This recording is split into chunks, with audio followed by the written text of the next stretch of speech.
Gosh, it's like an exhibit here at the National Sprint Car Hall of Fame and Museum, except it's current day. Hey, Bullet. Hey, Bullet. Aww, you're such a beauty. So, Jamie, you've got a little bit of Australia here in the shop. That would be Bullet. What breed is he? Half Blue Heeler, half Australian Shepherd. Yeah, perfect. So your people. And there's normally a goat around here. Didn't bring her today. JC had the truck that she's allowed to ride in because she pooped in my new Bronco from Pella Motors. And Pella Motors. We love PellaMotors.com. Craig Ford and Dawson and all the team, they are amazing. Without them, I couldn't be getting around. So. That's right. Who is in this shop right now? There's some guy, sketchy guy over here. Who's that? Jacob Engel, one of my best friends, crew members, sponsors with J Engel Tile, and just all-around good guy who's also single. So, there it is. I see you, and he's very easy to spot on the road because he's got his personal plates. There's like J.E. Tile or something like that. That's right. And who's that guy over there in the corner again? I live with my dad, Larry Bog Jr. Yeah, so working on shocks. he's a bit of a legend in these parts, you know. We like to say so. Yeah, I think he is, absolutely. Mate, your shop looks amazing. Your team always looks amazing. I did a really silly thing and just put the bottle back over there because I want to show that later on. We are leading up to the 360 Nationals. Can I say, Jamie, I've never seen you in better form and better luck leading into the 360 Nationals. How about that? I would say you're a liar. And I'm trying to talk this up, mate. But I appreciate the enthusiasm. Yeah. So it can only get better from here. Somewhat. I mean, it could always be worse. You know, we're grateful for everything that we do have and the opportunities and everything. But expectations were absolutely higher for this year than what we've put out. So we've been fast. I think we have speed. And we have the potential to be there up front. We just got to put all night together and have a little bit of luck. Everybody's working their butts off, and I know it's possible. So we still believe in it, whether everybody else does. It doesn't really matter to me. It's the people inside this shop that matter. Absolutely. Last time I spoke to you, you were literally in the battle for the points for the track championship. Yeah, last year was... Didn't mean to bring that up, but last 2 years really were Cinderella stories. We've had really good chances and lost 2 years ago by 22 and last year by 17. So kind of a woulda, coulda, shoulda, but wasn't meant to be. And here we are right now. It's kind of nice without being in the points. We're just week to week, trying to win each race and get better as we go. I saw over there a little bit of whiteboard philosophy. What does that say? Revenge is... Just, I don't remember now. The best revenge is massive success. And that was kind of our motto for this year, was just do our thing and be happy with the people that are around us, and as long as I meet their expectations or satisfy them, that's really all that matters. This world's full of a lot of hate and a lot of negativity anymore, and we just try to stay positive with each other, keep our circle small, and just have a good time, because I've raced for 12 years and I got to the point sometimes where I felt I had to go racing. I didn't need to go racing, and now it's I truly view it as an opportunity, and we try to take the most of it. You always turn out beautiful cars. I did see your throwback today, your memory of Facebook of the Lightning McQueen style concept, and you're like, ooh, kind of makes me cringe. That by the end of that Nationals, I could barely walk. I jammed my knees 3 times, hurt my back, and kind of hurt an arm a little bit, and it was rough. But it's cool looking back on memories like that, because we had the Amico car when we won prelim night, the radioactive car with Jack Hodenshield looking good there, and I think we ran 5th that year, and then the Lightning McQueen car. So right now, for the moment, we're just sticking with the design we got, but in the future, I think we still may do something with the help of Brandon Dunkerson at Full Circle Graphics and Apparel. While I look at your hot rod, you're going to grab that bottle that I left outside the box, because I'm really not that smart when it comes to setting things up. Does it say there's room there to put Jacob Engel just there, Jacob, isn't there?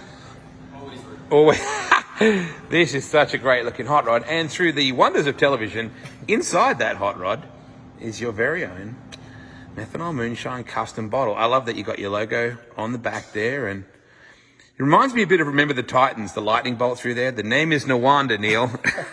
Well, it's just a cool way, what you guys started doing with this double label's been amazing, because I've always done a lot of my stuff through Tim Grant at Grant's Fine Arts with acrylics and metal prints and different things, but this is just something different, whether somebody drinks alcohol or not. It's a awesome piece. I've had this one sitting on my desk, and whether you drink it or not, you can still see the car inside of it. And, it's like a little snowball, like the Christmas snowballs. Yeah, and it really catches people off guard. Like, they don't expect to get, something of this quality, and it's so affordable for what what all these marketing partners do for us and the money that they give us, or the support, time, effort, discounts. It's a small token of our appreciation, but goes a long ways. Jamie, would the 360 Nationals win to you be the equivalent to Kerry Madsen winning the Knoxville Nationals? Is it exactly the same thing?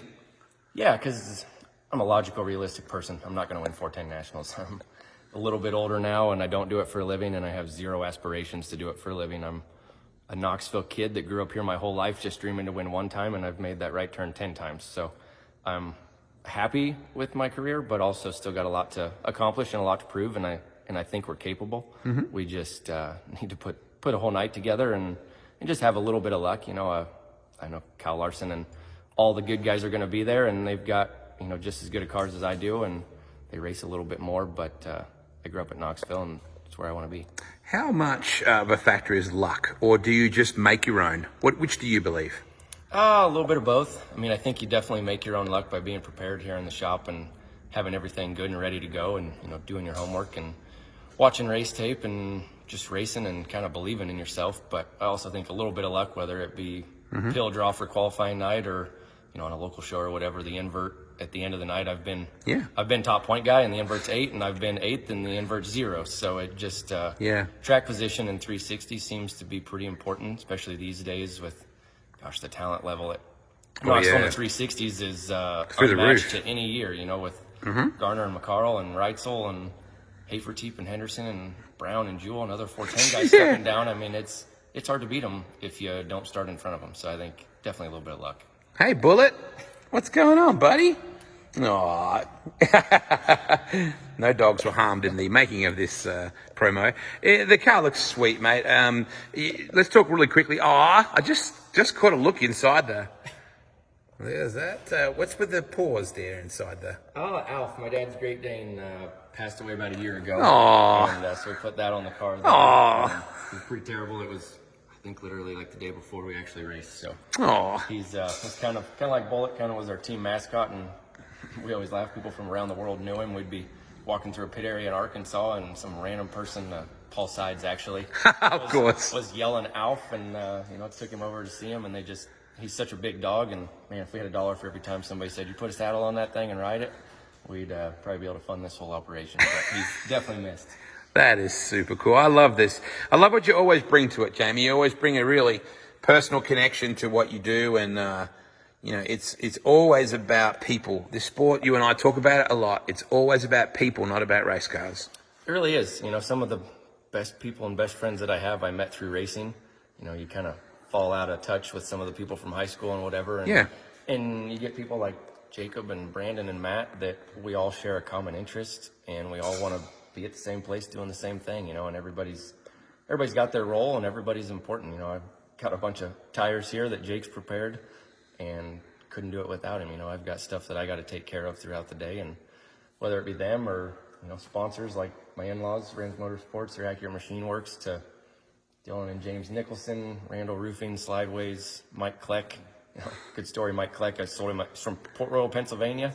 Sold him a house in Knoxville, and now got him as a sponsor. And he used J Angle Tile to do some tile work, and a bunch of other local people here in Knoxville that are all involved in racing. He only used contractors that were race fans or in racing. So it's the sprint car world supports each other well. What about best Christmas ever? Well, you know how I like saying that. We love it. We can't wait for it. Richard and Jennifer Marshall already kicked us off and got us a good start. They donated $3,300, which is half of our goal of $7,500. Oh, wow. So we're halfway there, and normally we try to get through race season and kind of get about mid-September or so when we really start working on it, and looking to bless our 5th family in the last 3 years. So it's truly been life-changing. It's something that I look forward to. It's a lot of work. Yeah. But we say that we can change the name of the season to what can I get to what can I give. And I really don't do Christmas shopping until December 23rd now, because our focus is all on that. So it's very rewarding, but also feel like it's our God-given duty to be out here paying it forward. Make a difference. Let's walk over where that guy with the shocks is right now. Let's just bump into him. Quickly change it off Dirt Vision and get back to the shock stuff. I guess you'd be pretty proud of this kid. Like, he goes all right? Oh, yeah. Not so much as a racer, but as a person. Yeah, very proud of him. He's actually somebody that I look up to, and in a lot of ways, he's a role model to me. You know, he runs our business. He runs the race team. As I've gotten older, I've gotten a lot slower, a lot less energy, and you know, and if anything is his downfall is he takes on too much and he works too hard. You know, so it's hard to focus on one thing when you've got to do 10 different things. So, but because of that, I am very, very proud of him. And, you know, we put our best foot forward every Saturday night, and we put our best foot forward every morning when we open the business for business. Yeah, absolutely. Now you can spin it around and tell me the impact that he's had on your life. Oh, it's been amazing. We've, you know, really through him being a role model to me, to racing and business, I spend every day with him. You know, most people don't get to see their dad or mom or anything, and I've never lived out of Knoxville. He didn't kick me out, but I left when I was 22, and he told me that if I ever wanted to come back, that he'd help me find some rent money. But we, you know, we still get along super great, and things are just awesome. The way that he's taught me everything about racing, to business, to being a man. You know, we're just we are truly a family team. That you know, we bring in some other friends, and our friends have became our family. So the way that he's, you know, just kickstarted our whole family life, business life, and everything, I'm forever grateful. Quality and integrity is what I think when I think about this dude in the 4-car. So I made that comment the other night about the Brian Brown of Knoxville, and I hope people didn't I hope you didn't misunderstand what I meant by that, because what I was talking about, I think you got what I meant. I did, and I appreciated that very much. The way he presents and the way he puts it together. It means a lot to have somebody like you to say those kind words, you know, especially over there, and something we've already known the whole time, but for other people to notice is a pretty big deal and makes for proud parents. Although I said the Brown thing, I don't think he could do a beard very well. I think he's been shaving for 20 years and cut himself both times. Yep, facial hair is not my not your jam. Look at that gorgeous hot rod. Look at this amazing shop. There's not many people that do it better than this guy. Good luck at 360 Nationals, buddy. Maybe this is the year. Thank you. And if you said I'm the Brian Brown of Knoxville, I guess I need to thank you know, Randall's Roofing, Rams Motorsports, 4W, Maxim Chassis, Fisher Racing Engines. We're ready to go. Good man. Carl, it's great. Let's do this.